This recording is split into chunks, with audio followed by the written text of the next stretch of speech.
Hello and welcome to Byju's IAS. Let's take up the analysis of today's The Hindu newspaper. The GDP data for the 2019-20 financial year has been brought out by the National Statistical Office, which is under the Ministry of Statistics and Program Implementation. And this data paints a very grim picture of the Indian economy. According to this data that has been brought out by the NSO, India's GDP growth for the 2019-20 financial year has fallen to 4.2%, which is the lowest GDP growth that India has registered in the last 11 years. This fall in India's GDP numbers is quite drastic because in last year's budget estimate, the government had projected the economy to grow at a rate of 8.5%. So from the projected 8.5% to the actual 4.2% that has been registered, India has registered a drastic fall in its GDP growth, and this should be a cause of concern for the government. Before we proceed to look at this topic in detail, and before we talk about the state of the Indian economy, first let us talk about the National Statistical Office, which can be important for prelims. See, until 2019, GDP data was being brought out by the Central Statistics Office or CSO, which was also under the Ministry of Statistics and Program Implementation. And under the same ministry, there was another statistics related organization known as the National Sample Survey Office or NSSO, which used to conduct research into unemployment indicators, health indicators, consumption behavior, etc.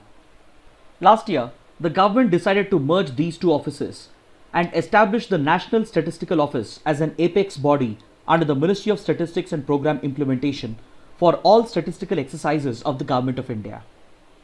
Now coming back to the discussion on GDP growth, the NSO data has shown that GDP growth for the fourth quarter of the last financial year has fallen to 3.1%.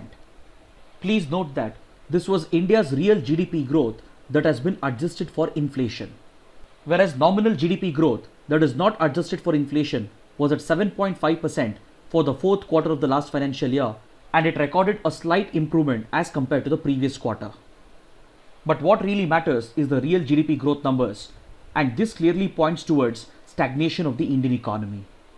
Moreover, please remember that the economic data that we are discussing is for the last financial year, and it does not take into account the impact of the COVID-19 pandemic and the lockdown. The economic stagnation seen in 2019-20 is a result of various factors that predate the COVID-19 pandemic and the lockdown. This includes the long-term impact of demonetization, the poor implementation of GST, the fall in investment, especially private investment, the lack of cheaper and easier credit because of fewer loans being given out by the banks as a result of rising non-performing assets. And finally, the fall in consumption demand, especially rural demand, due to declining purchasing power, has brought down India's GDP growth for the last financial year to just 4.2%. So what should really worry the Indian government and the Indian industry is that if this was the state of the economy prior to the pandemic, then what would be the state after the impact of the lockdown is taken into account? It has already been established that as a result of the lockdown, consumption demand has fallen to an all-time low, and along with this, investments and exports have fallen into the negative territory. It is these alarming numbers which has led a number of economic experts and institutions to conclude that the Indian economy could very well register negative GDP growth for 2020-21 for the first time since 1980. Upon this, data brought out by the Controller General of Accounts highlights the weakening fiscal position of the government. See, fiscal deficit is nothing but the difference between the total expenditure of the government and the total revenue. Data made available by the CGA shows that the centre's fiscal deficit has increased considerably from the budget estimate of 3.8% to 4.6%. This increase in fiscal deficit has been attributed to increased government expenditure and as well as to a drastic fall in government revenue, especially tax revenue. For the last financial year, the government's tax collection has fallen by 3.4%, and this has led to a significant jump in its fiscal deficit. So if this was the situation before the pandemic, then as a result of the pandemic and the lockdown, the government expenditure would have increased considerably and its revenue would have further fallen drastically. So for the coming months and for the coming financial year, we can definitely expect a significant jump in the government's fiscal deficit, which is expected to have an impact on the macroeconomic stability of the country. Along with this, the core sector output for the month of April will help us understand the impact of the lockdown, especially on India's manufacturing. See, the core sector output, which provides the output for 8 core industries that are a part of the index of industrial production, has declined by 38% in April as a result of the lockdown. This is the second consecutive month where the index of 8 core industries has fallen into the negative territory after registering a fall of 9% in the month of March. The core sector output for the month of April shows that growth in all the 8 core sectors has fallen, which includes cement production, the steel sector, fertilizers and crude oil, petroleum refinery, electricity, natural gas, coal production, and these 8 core sectors account for 40% of the weightage in the index of industrial production. To understand more about core sector output, the 8 core industries, and the index of industrial production, kindly go back and watch our analysis for the 2nd of May, where I have covered the topic in greater detail. So these key indicators of macroeconomic stability are going to fall further when the impact of the lockdown is taken into account, because the Indian economy is currently dealing with multiple challenges, including a weak economy, weak public finances, and weak fiscal position of the government. And along with this, private investments have declined, and as well as consumption demand has seen a major decline as a result of the lockdown. So a combination of these factors are going to drag the economy further down in the coming financial year, presenting a major challenge to the government. Now let's take up an article from page number 5. The Maharashtra government has decided to cancel the annual Varkari pilgrimage as a result of rising COVID-19 cases in Pune, Satara and Solapur, which are located close to the temple town of Pandharpur, where the annual Varkari tradition is celebrated. So let us have a more detailed discussion on the Varkari tradition and Varkari pilgrimage, which can be important for both prelims and as well as for art and culture under GS paper 1. See, the term Varkari roughly translates to devotees, and it is a very important tradition within the Bhakti spiritual movement of Vaishnavite Hinduism, and it has been practiced since the 13th century. This tradition and this practice can be seen in the state of Maharashtra.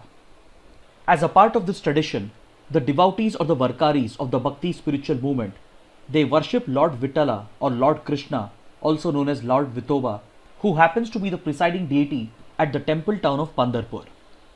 Under the Bhakti movement, you might have heard of various sons and gurus who sang praises of Lord Vittala or Lord Vithoba. Some of these popular sons and gurus include Sant Dhyaneshwar, Namdev, Chokmela, Eknath, Tukaram, Gadge Maharaj, etc. They all carry the title of Sant, and they wrote poems and they sang praises of Lord Vittala or Lord Vithoba. The Varkaris, who are devotees of the Bhakti movement, they worship the sons and the Lord as a part of this annual pilgrimage. Under the Varkari movement, the devotees not only worship Lord Vithoba, but they also follow a duty-based approach towards life. Under this tradition, a lot of emphasis is given for moral behavior, and a strict avoidance of alcohol and tobacco is advocated. The Varkaris also adopt a sattvic diet, they adopt self-restraint or celibacy during their student life, they practice equality and humanity, and they reject discrimination of all forms, especially on the basis of caste system or wealth. As a part of the tradition, the Varkaris read various Hindu texts, they recite the Haripath, and they regularly practice the bhajans and kirtans that were composed by the sons of the Bhakti movement. During this annual pilgrimage, the Varkaris, they carry padukas or the footprints of their sons to the temple town of Pandharpur. But this year's pilgrimage has to be cancelled as a result of the COVID-19 pandemic. But the Maharashtra government is trying to carry the padukas by either road or air in order to maintain the Varkari tradition. Now let's take up a column from page number 6, written by Harsh Mandar, in which he argues that the manner in which migrant workers have been dispossessed from their livelihoods, their homes, their wealth, and their survival rights is nothing short of a social crime that has been committed by both the government and the society.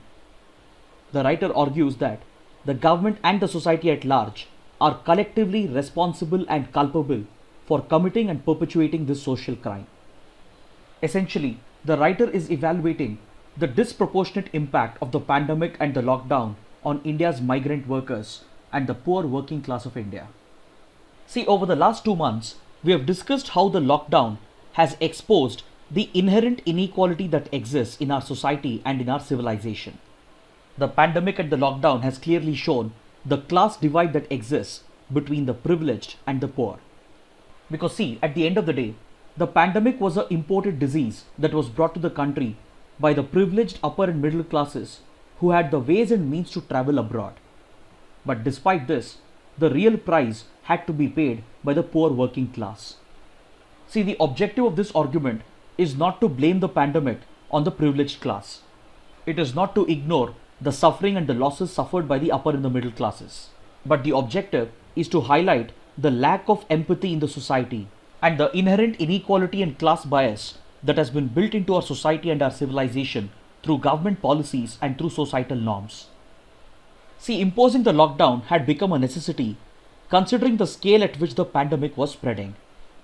But before imposing the lockdown, the government and the society at large failed to spare a thought to consider the impact of the lockdown on India's migrant class and the poor working class. The overnight imposition of the lockdown threw millions of migrant workers across the country into a state of existential crisis as they lost their jobs and they were forced to struggle even for basic food and shelter. Neither the government nor institutions at the societal level provided any immediate relief to these stranded migrant workers. With their very survival under threat in urban areas, they chose to walk all the way back to their native places, and instead of empathizing with their plight and this reverse migration, most governments and a large section of the privileged class treated these migrant workers who were walking back as potential carriers of the disease. The class divide becomes further apparent if you look at the challenges faced by the privileged and the poor working class during the lockdown. For the privileged upper and middle classes, the biggest challenge during the lockdown was the challenge of working from home. Along with this, they had to deal with the challenge of boredom and depression. The challenge was about what meal to cook next and what movie to watch. The challenge was about what to post on social media and what viral trend to follow. The upper and the middle classes had to deal with these challenges, knowing all the while that they had a secure roof over their heads with assured meals and secure salaries. In stark contrast, for the poor working class, it was a question of basic survival. Forget work from home, they neither had work nor a home to survive. Then came the relief packages that were announced by the central government and the state governments, which again failed to provide any genuine immediate relief to the migrant workers. Finally, when the governments started arranging for their transportation back home, they were merely treated as factors of production in the industry, and the state governments and the industry wanted the migrant workers to stay back and help revive industrial activity. Take for example how the Karnataka government cancelled buses and trains, reportedly under pressure from the real estate and construction sector, in order to ensure that migrant workers stay back in cities. So it is this inherent inequality and class divide of the Indian society that the writer is trying to highlight, and he shows how this class bias has entered government policies as well, and how it is tolerated by our society. Yes, of course, there are numerous instances from around the country where individuals from the middle class and the upper class and government officials and NGOs have tried to help out the migrant workers as an act of good faith. But these individual acts of empathy have a limited impact, and it does not help in addressing the challenge of inequality and class bias in the society. Because this is a far greater challenge created by the institutional failure of our government and our society.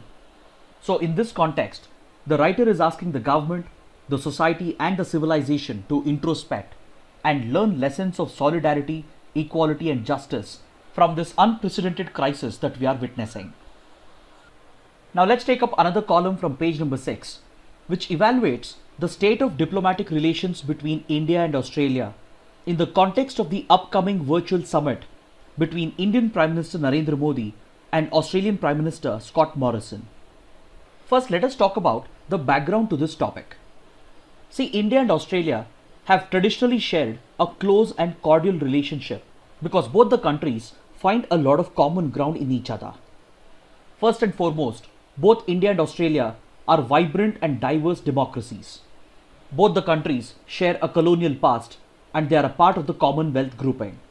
And most importantly, even though both the countries are located thousands of kilometers apart, they are bound by geography, that is by the Indian Ocean. Since both the countries are important littoral states of the Indian Ocean region, they share a number of mutual concerns. For example, both India and Australia are concerned about maritime security in the Indian Ocean region. They are particularly worried about the presence of piracy in the IOR region. They are concerned about the presence of terrorism, radicalism and extremism and its impact on their national security. Since both the countries share a long coastline, they are interested in developing their coastal economy, especially on sustainable lines, by adopting the concept of a blue economy or an ocean economy. And since the Indian Ocean region is highly vulnerable to a number of disasters, they would like to cooperate in the field of disaster management, humanitarian assistance and disaster relief, and they are also deeply concerned about environment conservation and biodiversity protection in the Indian Ocean region because of the impact of climate change and global warming on the IOR region.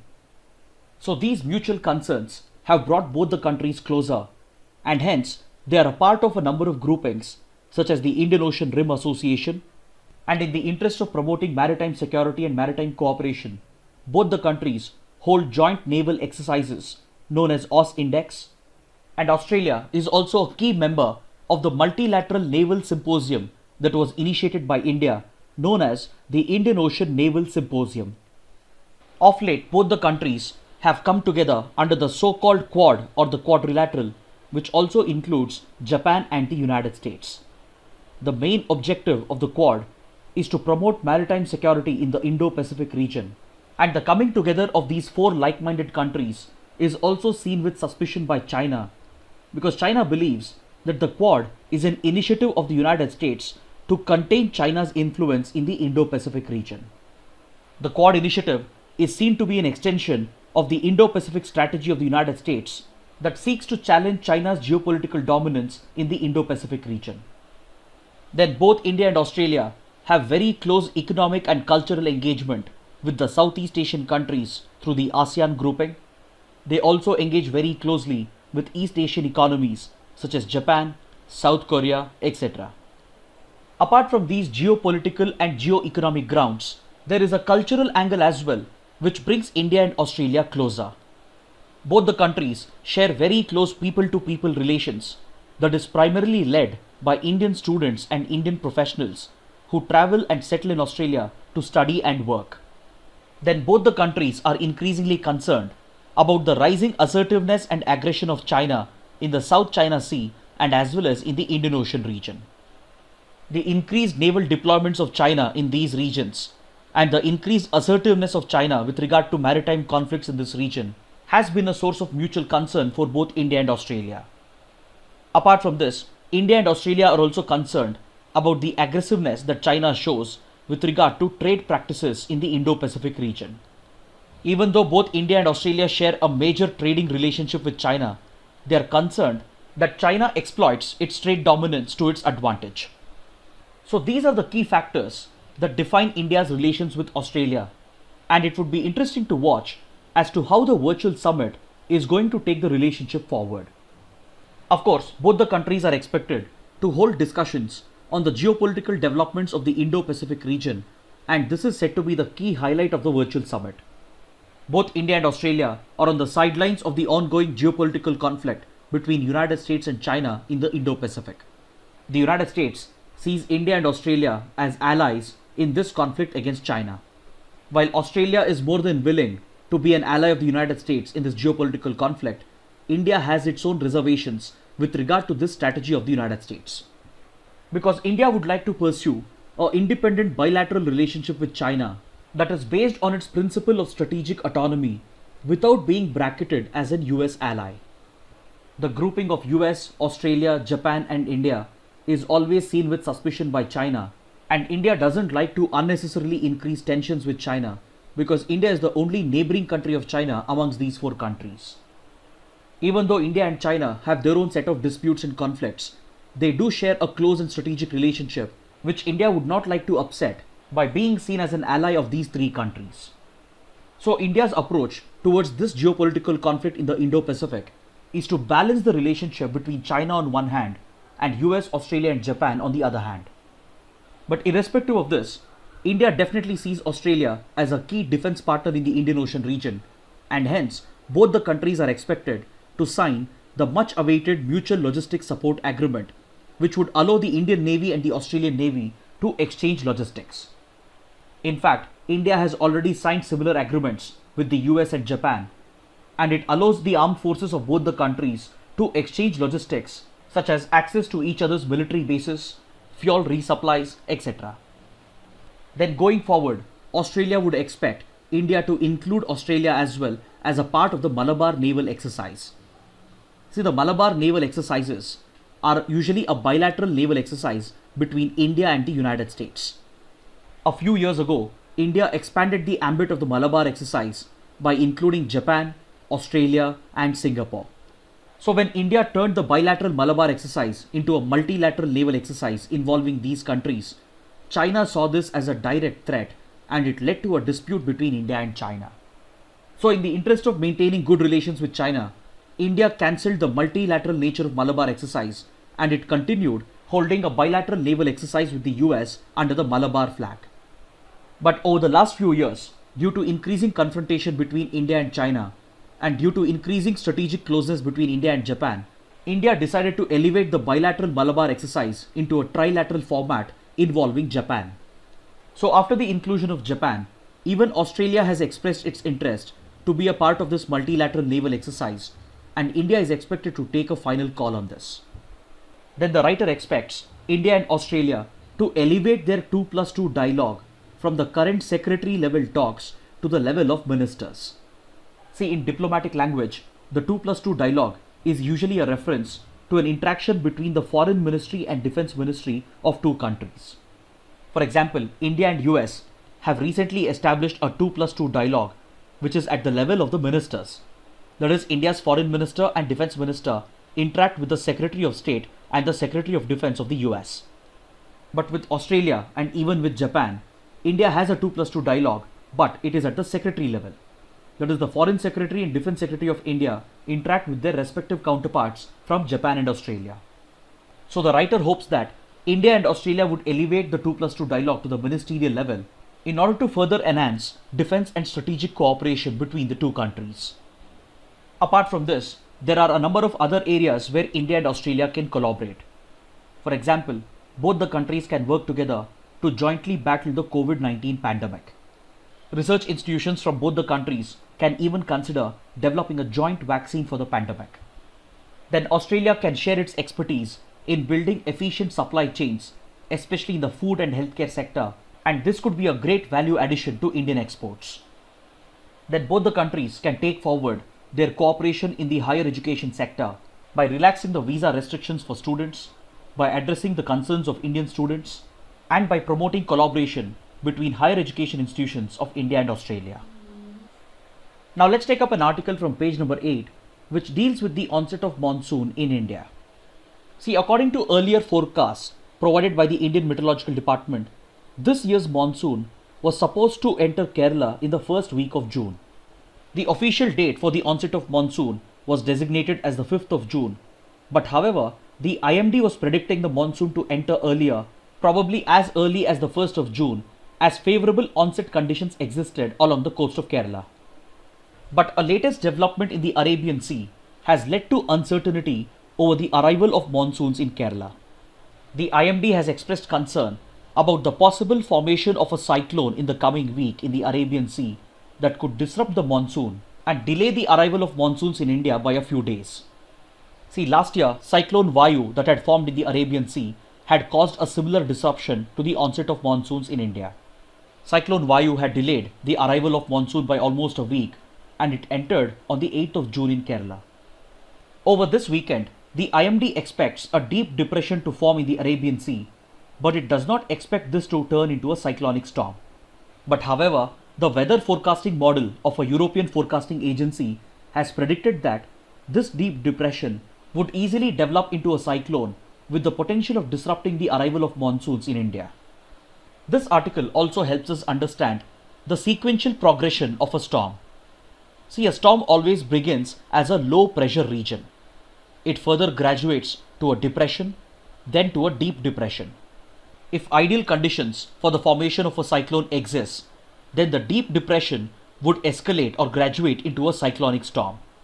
This further graduates to a severe cyclonic storm, and finally we have a super cyclone similar to the one we recently saw in the Bay of Bengal.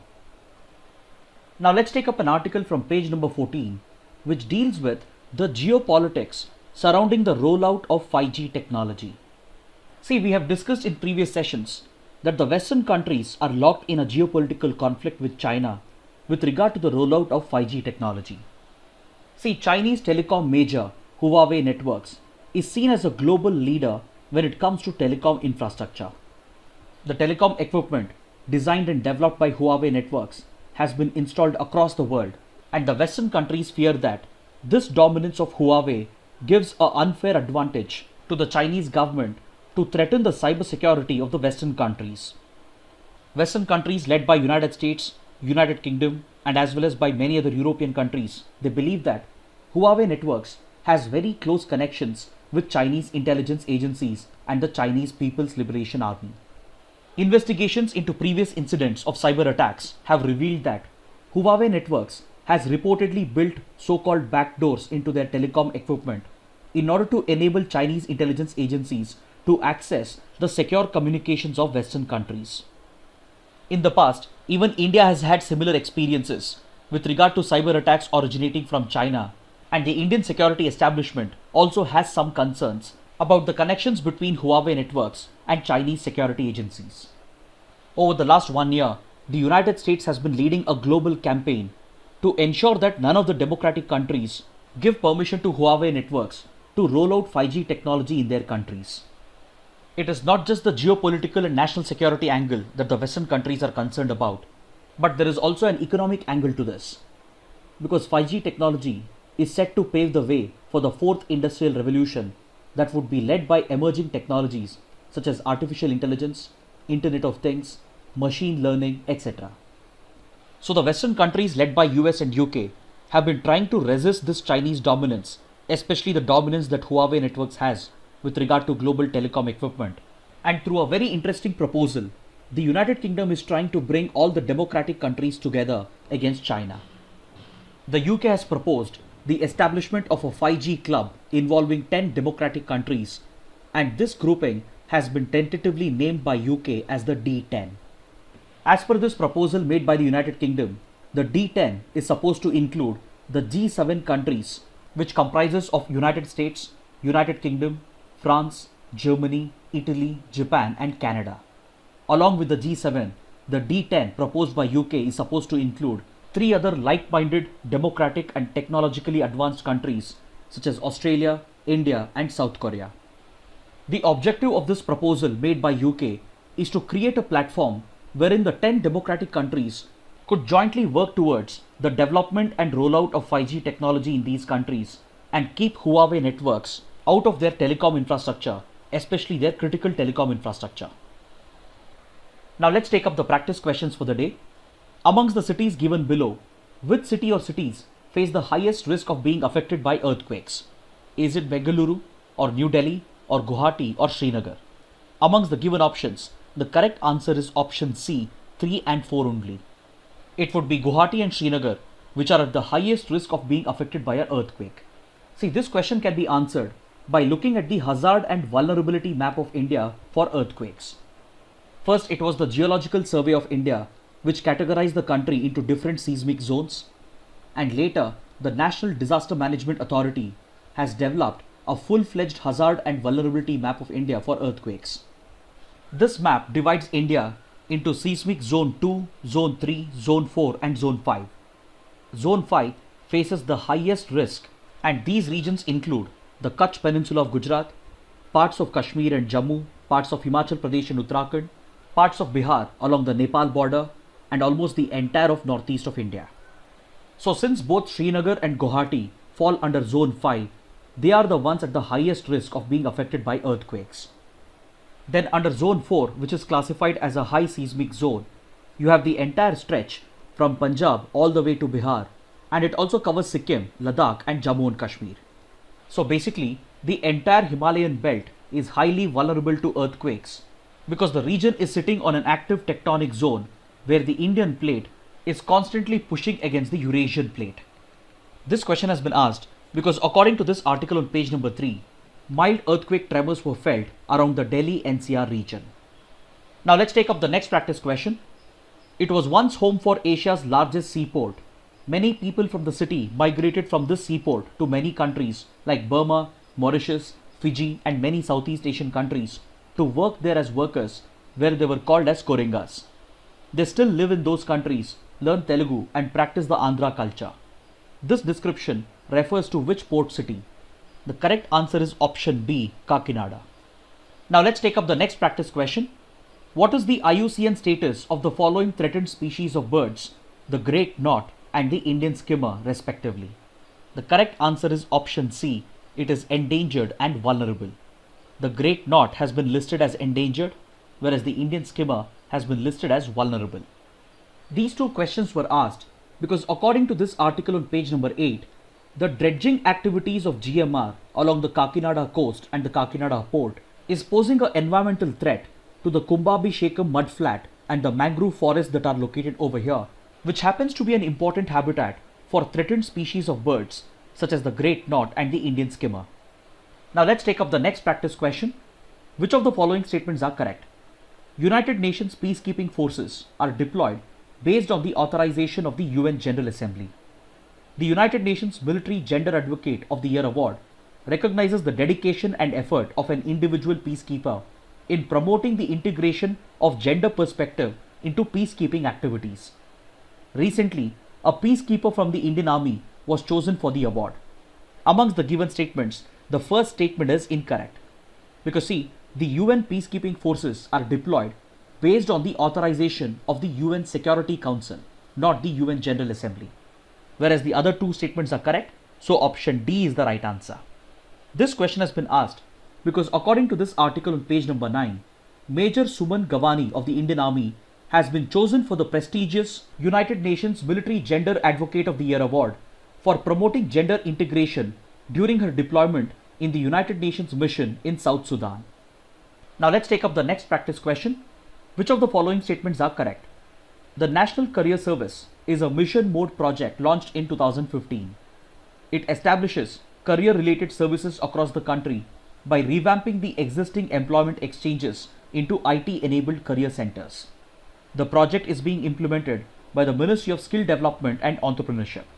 Amongst the given statements, the third statement is incorrect because the National Career Service is being implemented by the Ministry of Labour and Employment. See, the National Career Service basically creates a common platform for bringing the job seeker and the employer together by establishing IT-enabled career centers across the country. Under this project, there is also an online platform through which skill development initiatives are carried out by the Ministry of Labour and Employment. So the correct answer is option B, 1 and 2 only. This question has been asked because according to this article on page number 11, the Union Ministry of Labour and Employment has started free online career skills training sessions through its National Career Service project by tying up with private firms such as TCS. On this employment portal of the Ministry of Labour, around 1 crore job seekers and around 54,000 employers have been registered. Now let's take up the next practice question. Which of the following statements are correct? Fiscal deficit is the difference between the total revenue of the government and its total expenditure. A recurring high fiscal deficit means that the government has been spending beyond its means. Both the statements are correct. Option C is the right answer.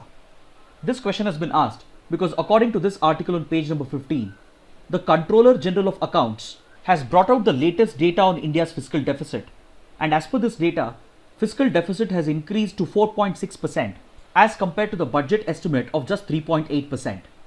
This increase in fiscal deficit has been attributed to lower tax revenue collection. Now let's take up a practice question from the 2016 prelims paper.